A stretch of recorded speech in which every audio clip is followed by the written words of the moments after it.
Je m'interroge ce jour sur la question de l'absence des voies de contournement dans les principales villes de ce pays. Bertoua, Bafoussam, Ebolova, Yaoundé, l'ouest par Bafia, la pénétrante est et ouest, certains quartiers et zones souffrent de voies de contournement. Comment comprendre ces multiples bouchons, observables tous les matins et soirs à l'entrée des principales villes de ce pays? Comment comprendre cette absence de voies de contournement observables dans le centre-ville de ce pays? Depuis la construction des voies de communication, un seul problème reste éternel, la problématique des voies de contournement. Comment comprendre cette absence de stratégie de réhabilitation, d'aménagement et de densification du patrimoine routier camerounais, malgré l'aide des partenaires au développement? Le Cameroun souffre des voies de contournement, personne ne peut se plaindre. L'entrée de nos principales villes reste encore et toujours, sinon la honte de ce pays, du moins l'une des principales plaies puantes qui entachent la gestion du renouveau. Sortie de la capitale économique, oui, entrée de ce côté, est en effet un véritable calvaire qui devient de plus en plus dur à supporter pour les usagers. Aussi incompréhensible que cela puisse être, un usager peut mettre 3 heures de temps pour aller à Yaoundé, de Yaoundé à Yassar, soit 210 km, et mettre 2 heures, sinon plus, à parcourir les 30 derniers kilomètres pour atteindre le centre-ville. Le chemin de croix commence effectivement au niveau de Yassar jusqu'au lieu dit borne 10. Le même parcours commence à Bekoko. Il faut traverser le carrefour Muzik, traverser le carrefour Petrolex, traverser, on va le dire, le dernier point où on vend plein de brocantes pour pouvoir atteindre ne serait-ce que Mabanda. Et encore là, les gros ronds-points fabriqués en haut empêchent littéralement à certains de faire le contour adéquat. Comment comprendre qu'aucune étude structurale des voies d'accès du pont du Vouri, limité à 1,7 km avant le pont et sur 1,7 km après le pont, n'ait jamais été fait sur ce fameux pont du Vouri?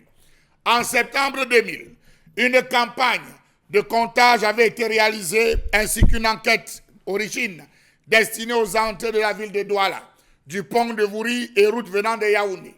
Il en est ressorti que 8% environ du trafic est constitué de poids lourds et concentré uniquement sur les grands axes de la ville. En cas de panne d'un camion, c'est tout. La circulation, les voies qui sont bouchées. Venant de la rive gauche, le trafic poids lourd par jour enregistré à la nationale numéro 3, en sortie de Douala vers Yaoundé, a une moyenne de 196 poids lourds par jour et par sens. Je dis bien 196 poids lourds par jour et par sens. Le trafic par jour ou le trafic poids lourd par jour et par sens enregistré sur le pont du Vouri, une moyenne de 152 poids lourds par jour et par sens. Essayez d'imaginer donc, en termes de densité du trafic, pour comprendre que l'absence des voies de contournement sur une telle voie est d'une importance capitale. En cas d'accident, si l'un comme l'autre, bonjour la catastrophe, 2 à 12 heures d'embouteillage sans aucune possibilité de contourner l'obstacle.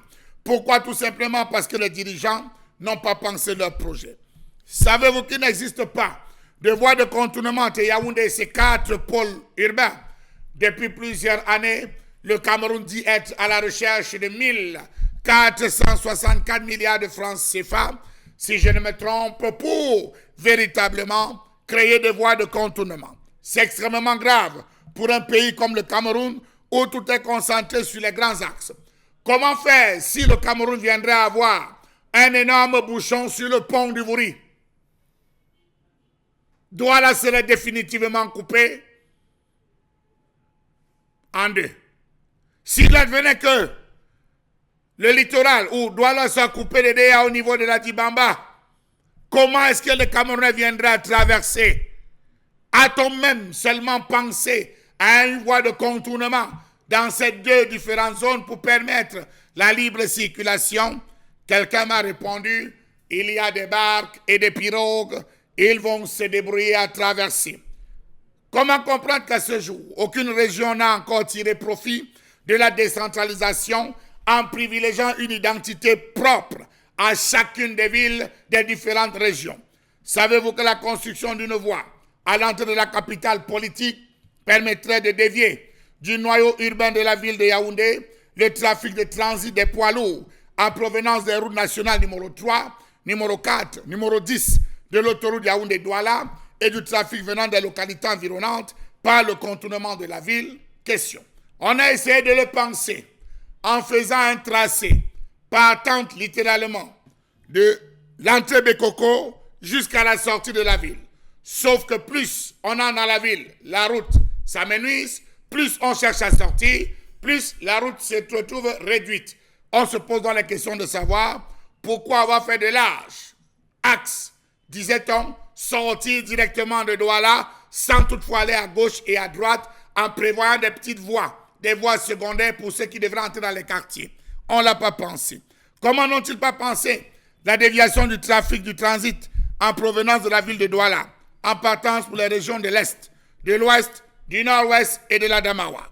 Savez-vous que des voies de contournement permettront, s'il existe d'une part, d'améliorer la mobilité urbaine et le temps de traverser de la ville de Yaoundé et d'anticiper sur les projets d'expansion de la ville d'autre part? On pense avoir résolu, on fait des annonces pompeuses, mais la réalité sur le terrain est tout aussi compliquée, est tout aussi incompréhensible et indescriptible. On va continuer de souffrir, tandis qu'ailleurs, on est passé à une autre vigne, une autre façon de dire, pendant que les gens réfléchissent pour aller sur Mars, Jupiter, voir dans quelle mesure la vie pourra se faire dans ces zones, au Cameroun, on continue à cueillir le vin de palme avec les liens de raffia.